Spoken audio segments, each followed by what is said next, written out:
The galaxy had thrived for millennia under the watchful, deliberate guidance of the elder species. These were not just ancient civilizations, they were vast, monolithic entities, each representing a singular, perfected ideology or biological imperative.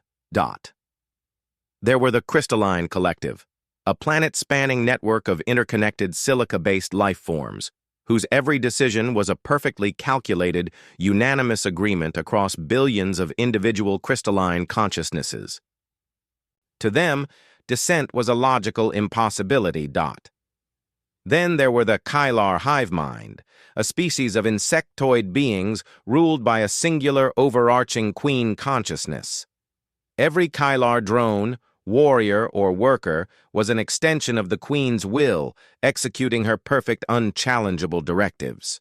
Individuality was a genetic flaw. The Chronos Weavers, ethereal beings of pure energy, existed in a state of precognitive harmony, their actions always aligned with the most optimal future path, revealed through their collective temporal foresight. Deviance was a statistical anomaly quickly corrected. These three, along with a handful of other similarly unified species, formed the Galactic Conclave, the governing body of known space. Their rule was just, their decisions slow but infallible, and their peace absolute. They had eradicated war, managed resources with perfect efficiency, and uplifted countless lesser species to a peaceful, if predictable, existence. But even perfect systems could face imperfect threats. The Great Silence had descended. A new, terrifying cosmic phenomenon. It was not an enemy with ships or weapons, but a rapidly expanding void of null space, consuming stars, nebulae, and entire galaxies in its inexorable advance. It was, in essence, the universe forgetting itself. The Conclave had analyzed the threat. Their collective wisdom had synthesized a solution, the activation of a phase shift nullifier, a legendary precursor device capable of pushing the Great Silence back. But it required a unanimous activation code from every single elder species on the Conclave. Any single dissenting voice, any hesitation would destabilize the nullifier and condemn the galaxy. And that was the paradox. Each elder species had their own perfectly logical, yet utterly incompatible reason to refuse. The Crystalline Collective, calculating the infinitesimal risk of damaging the nullifier's perfect design, refused to act without absolute certainty of its flawless operation. The Kylar hive mind, their queen, convinced that any external interference could lead to a loss of the hive's genetic purity, refused to allow the device to connect to their core systems. The Chronos Weavers, their foresight showing multiple, equally probable timelines, some disastrous, refused to endorse any single course of action without absolute temporal certainty. The Conclave was locked. The Great Silence advanced. Billions of lives hung in the balance, waiting for a unanimous decision that would never come from perfect, inflexible minds. Then, a new, utterly baffling species presented its credentials to the Conclave. Small, squishy, biologically diverse, and emitting a cacophony of conflicting thought patterns, they called themselves humanity. They had arrived in the galaxy only a century ago, a chaotic explosion of unpredictable variables. Their envoy, a single middle-aged woman named Ambassador, Anya Sharma, was invited to the Conclave in desperation, not hope. Her species' reputation preceded them. They were the discordant ones, the chaos engines, the masters of illogic. Ambassador Sharma, resonated the collective voice of the Crystalline Collective, its holographic avatar shimmering with geometric precision. Your species is known for its unique approach to decision-making. We have observed your internal political systems. They appear to be inefficient, illogical, often contradictory. How then do you arrive at a consensus? Anya smiled, a warm, slightly weary expression that seemed to ripple with 1,000 unspoken emotions. Oh, we don't arrive at consensus, speaker. We forge it. We argue, we fight, we compromise, we manipulate, we filibuster, we yell, we make deals, we drink bad coffee, and eventually sometimes we agree to disagree, then just get the damn thing done anyway. A collective ripple of incomprehension passed through the conclave chamber. The great silence advanced. Anya quote, S first challenge was simply to explain human decision-making. The elder species understood logic gates, hive mind directives, and temporal inevitability. They did not understand opinion, emotion, or personal agenda. Consider our system of democracy, Anya explained, projecting a simplified diagram of the United Nations. Each member state has its own interests, often clashing, yet we strive for resolutions. The Kylar Queen's avatar, a majestic, shimmering insectoid form, tilted its head. But if interests conflict, how can a single, optimal outcome be reached? There will always be a deviation from perfection for some. This is inefficient. Perfection isn't always the goal, Anya countered. Survival is, and sometimes the optimal outcome for one is a disaster for another. Our goal is to find an outcome that is good enough for everyone to accept, even if no one is perfectly happy with it. The crystalline collective's avatar vibrated with alarm. But this introduces imprecision, suboptimal variables. It is illogical to settle for good enough when perfect is theoretically attainable. Theoretically, Anya said gently, but if perfect means eternal inaction and galactic destruction, then good enough suddenly looks a lot like perfection, doesn't it? Her human team, a diverse group of diplomats, political scientists, and even a retired union negotiator, began their work. They didn't try to change the elder species' core logic.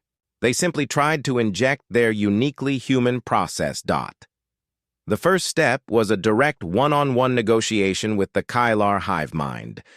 Their queen was adamant, no external connection to her core systems. Anya, employing a tactic she called find, the human element, searched for the why. She discovered the Kylar's absolute devotion to genetic purity stemmed from an ancient, near-extinction event where their entire species was corrupted by an alien pathogen. The queen feared anything that could repeat that. Anya didn't argue. She proposed a solution of redundancy and isolation. What if the nullifier's activation code wasn't a direct neural link to your queen, but a set of encrypted, one-time-use biological markers generated by a disposable, isolated drone and then immediately purged? The drone is expendable, the connection ephemeral, and the purity of the queen remains untouched. The Kylar queen processed this. It was inefficient. It was complex. It was a compromise that preserved her core imperative. Kylar hive mind. Unanimous vote. Accept. Conditional on redundancy and isolation protocols. Consensus factor. 0.33 initial. Anya felt a surge of triumph. One down. Two monolithic, perfectly logical, utterly unyielding elder species to go. The great silence continued its advance. The next challenge was the crystalline collective. Their refusal stemmed from a fear of imperfection. The nullifier, a precursor device, had a 0.0001% chance of a catastrophic design flaw during activation. For the crystalline collective, this was an unacceptable risk.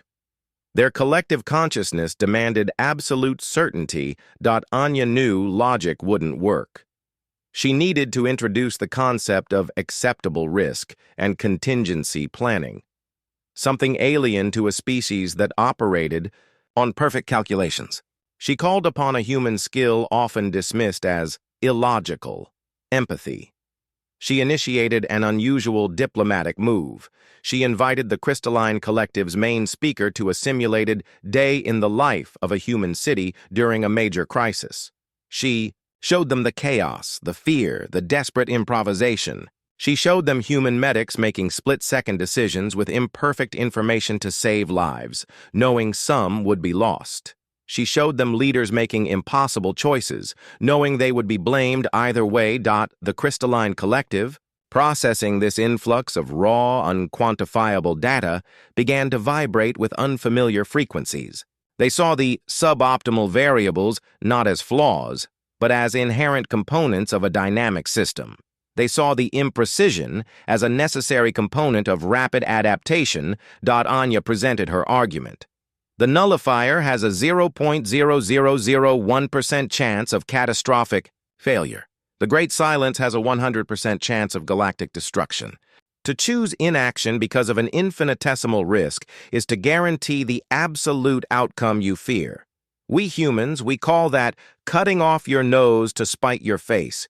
It is illogical, is it not? She then introduced the concept of redundancy and fail-safes from a human engineering perspective, rather than a crystalline mathematical one. We build in wobble room. We have backups for our backups. We accept that perfection is an ideal, not a guarantee. We plan for things to go wrong, not because we expect them to, but because we know they can. The crystalline collective deliberated for cycles. The human concept of planning for failure was deeply unsettling, yet the logic of avoiding guaranteed destruction was undeniable. They proposed multi-layered fail-safes on the nullifier systems, far beyond what was standard. Anya readily agreed. Crystalline collective, unanimous vote, accept, conditional on multi-layered fail-safes. Consensus factor, 0.66, partial, 2 down, 1 to go. The Chronos Weavers. Anya felt the pressure intensify. The Great Silence was closer. The Chronos Weavers were the most challenging. Their very existence was dictated by foresight. They saw all probable futures, and the activation of the nullifier presented a bewildering array of possibilities, many of them leading to unforeseen disasters. Their collective foresight was a paralysis, unable to choose one path over another. Without absolute certainty of the outcome, Anya understood their dilemma. It was a cosmic version of analysis paralysis. She couldn't argue with their foresight. It was their biological imperative. She needed to introduce a uniquely human concept, the unknown variable. "You see all probable futures," Anya stated, addressing the shimmering, amorphous form of the Chronos Weaver's speaker. "But do you see the unforeseeable, the random act of kindness, the sudden burst of individual genius, the illogical choice that changes everything?" Humans. We introduced those variables. She showed them snippets of human history, the accidental discovery that changed medicine, the seemingly trivial decision that averted war, the single act of defiance that sparked a revolution. These were not statistically probable events. They were human events.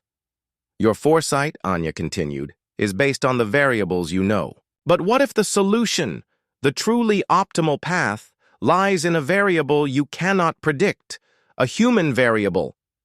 The Chronos Weaver's avatar pulsed with confusion.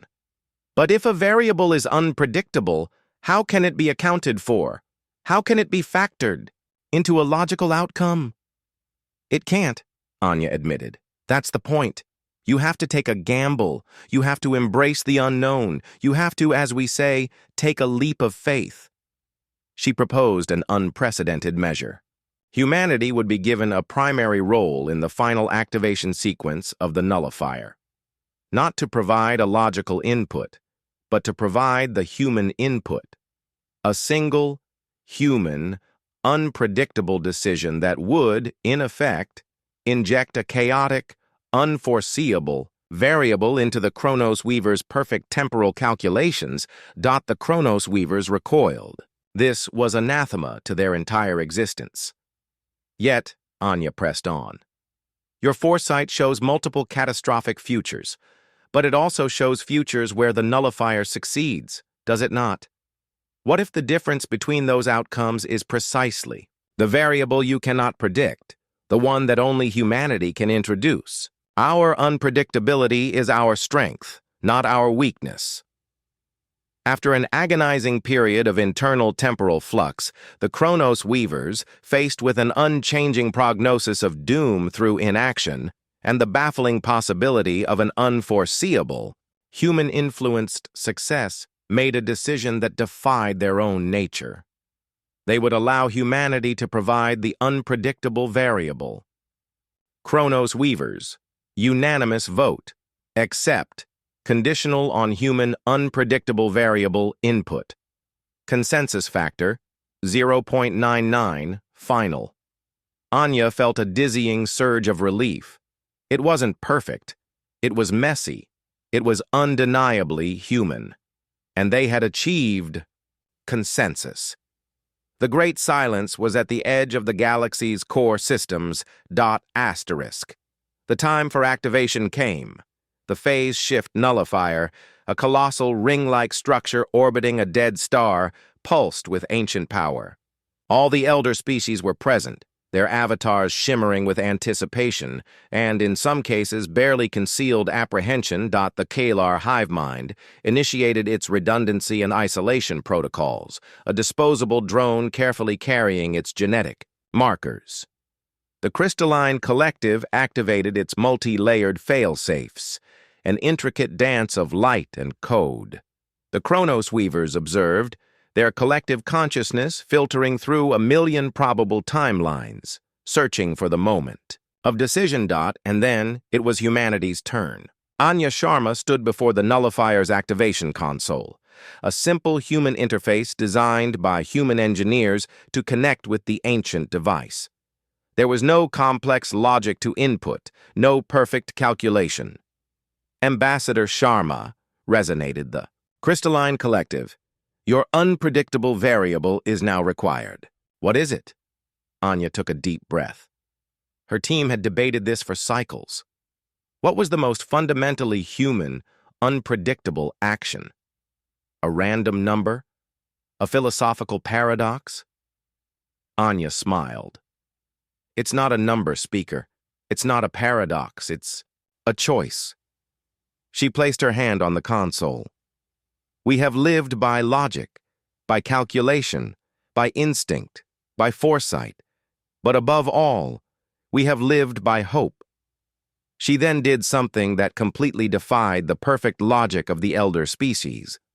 She closed her eyes, and with a single heartfelt breath, she pressed the activation button. Human input, hope_variable_. Detected, initiating phase shift nullifier. A ripple of sheer illogical chaos surged through the conclave. Hope? What was hope? It had no quantifiable metric, no logical function, yet the system registered it as the final, crucial input. The nullifier hummed to life, a silent, vast wave of pure energy rippling outwards. It met the advancing Great Silence, not with a clash, but with a fundamental alteration of reality. The void recoiled, destabilized by the unpredictable influx of hope, a concept it had no framework to consume. Phase shift nullifier. Activation. Successful. Great Silence repelling. The conclave chamber erupted. The elder species were processing. The event. Their perfect systems grappling with the illogical success. The Great Silence was receding. The galaxy was saved. The aftermath was a period of profound reevaluation for the elder species. The Great Silence was pushed back, but the method of its defeat, a chaotic, illogical human input, had shattered their rigid understanding of cosmic mechanics. The crystalline collective, once obsessed with perfection, began to incorporate acceptable risk parameters into their decision-making algorithms. They started designing systems with redundancy for unexpected variables, a concept humanity had championed. The Kylar hive mind, their queen still fiercely protective of genetic purity, surprisingly began to allow for limited disposable scout drones to operate with independent decision-making subroutines for rapid, localized adaptation, mimicking human improvisation. The Chronos Weavers Having witnessed an unforeseeable variable not only occur but succeed, began to explore chaotic probability models, attempting to quantify and even simulate the human element in their foresight. Humanity, once the discordant ones, were now the consensus engineers. Anya Sharma, the architect of this impossible diplomatic feat, became a legend. Her species' unique capacity for argument, compromise, and sheer illogical hope had saved the galaxy. The Galactic Conclave was fundamentally changed. Humanity wasn't merely a member. They were the consensus broker, often tasked with mediating seemingly intractable disputes between the elder species. Their methods were still chaotic, their meetings often devolving into shouting matches, to the utter bewilderment of alien observers. But they got things done. The ultimate lesson was clear. Perfect logic could solve perfect problems, but imperfect problems, especially those involving the survival of messy, organic life, often required the messy, illogical brilliance of humanity. Years passed. Anya Sharma, the diplomat, was now a venerable elder, her warm smile etched with the wisdom of 1,000 impossible negotiations. She was known as the Weaver of Consensus, the one who had taught a galaxy of perfect beings the value of imperfection. The galaxy was a different place. The peace was still absolute, but it was a more dynamic, more adaptable peace. Conflict still arose, but humanity's presence in the conclave meant that inaction was no longer an option. There was always a way to get the damn thing done. The Great Silence remained a distant threat, always lurking, but the nullifier stood as a testament to cooperation, to the power of diverse minds, and to the unpredictable strength of hope. The ultimate lesson of humanity's journey was not about being the strongest or the smartest or the most logical. It was about our unique capacity to navigate the gray areas, to bridge divides, to find common ground in a cacophony of differing voices. We were the species that could take 1,000 conflicting ideas and, through sheer, stubborn effort, forge them into a single unified purpose. Anya, in her final address to the conclave, spoke not of logic, but of connection. The galaxy is a vast, beautiful, and often terrifying place, she stated, her voice resonating with the quiet authority of one who had literally rewritten the rules of galactic diplomacy. We, the species of 1,000 voices, have learned that true strength lies not in absolute unity, but in the courage to listen to every voice, even the discordant ones, and to find a way, however messy, to sing together. The discordant ones, once an epithet, was now a badge of honor for humanity.